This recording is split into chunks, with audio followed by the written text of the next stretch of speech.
1. Monitor thyself.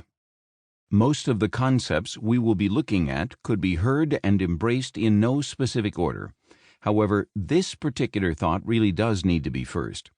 If you have blood sugar issues or merely suspect that you have them, you need to get a blood sugar monitor. If the idea of frequently having your blood drawn turns you off, well, better to draw a little speck of blood a couple of times a day rather than to have your blood filled with sugar, destroying your organs, sapping your strength, and bringing you to an early grave. I will never forget the first time I checked my blood sugar. I was at my office, and our assistant brought me an extra monitor from home. Her husband was diabetic. I had shared with her and some of the others at the office some of my shaky experiences, and she wisely perceived that this was a problem with blood sugar. I suspected as much, but didn't want to face the truth. I was terrified. I had read enough to know that 80 to 120 milligrams per deciliter was the ideal, and I was fearful about what mine would be. What if I was a raging diabetic with a level of 500? In fact, I was so nervous I couldn't seem to get a full drop of blood on the stick, and we had to try several times and several pricks. I watched the monitor with a racing heart as I waited for the verdict that might determine the rest of my life. Finally it came, and it was decent in the 120s, as I remember. Feeling emboldened, I checked myself a couple of hours later, and my level had dropped to around 60, too low. I was too ignorant at this point to know why it would drop so much, but at least I was off and running. I would be taking hundreds of blood sugar readings in the next year.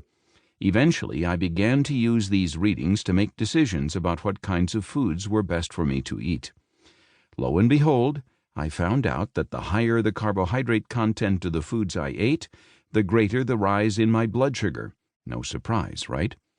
Like most people, I assumed that foods known for being sugary were the main things I should avoid. But my glucometer taught me an interesting lesson. Carbs, carbohydrates, will affect our blood sugar regardless of their source. For example, if you place a bagel next to a candy bar and ask people which is more likely to affect blood sugar, most people would say the candy bar.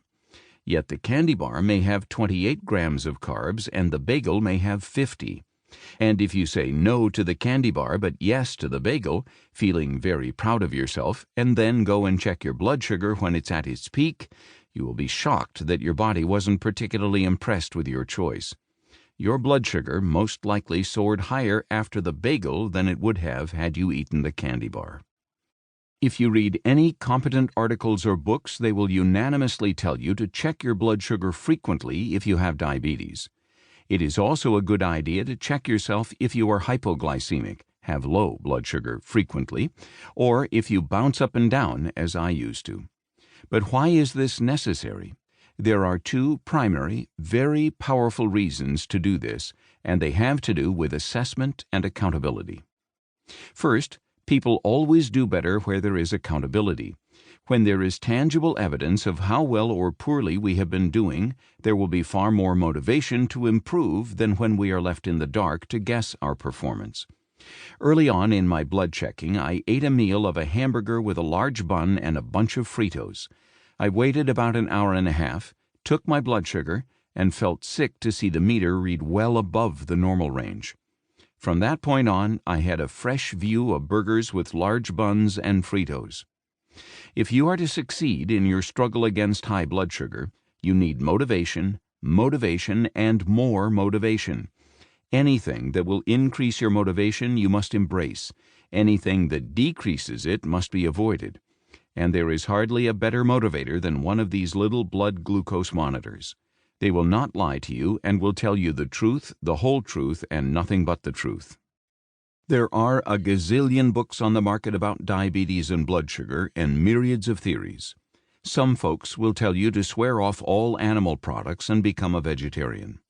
Others will tell you to pile on the meat, cover it with cheese, and then pile on more meat. Some will tell you that diabetes has no cure, and others will swear that they alone possess the knowledge that will totally cure you.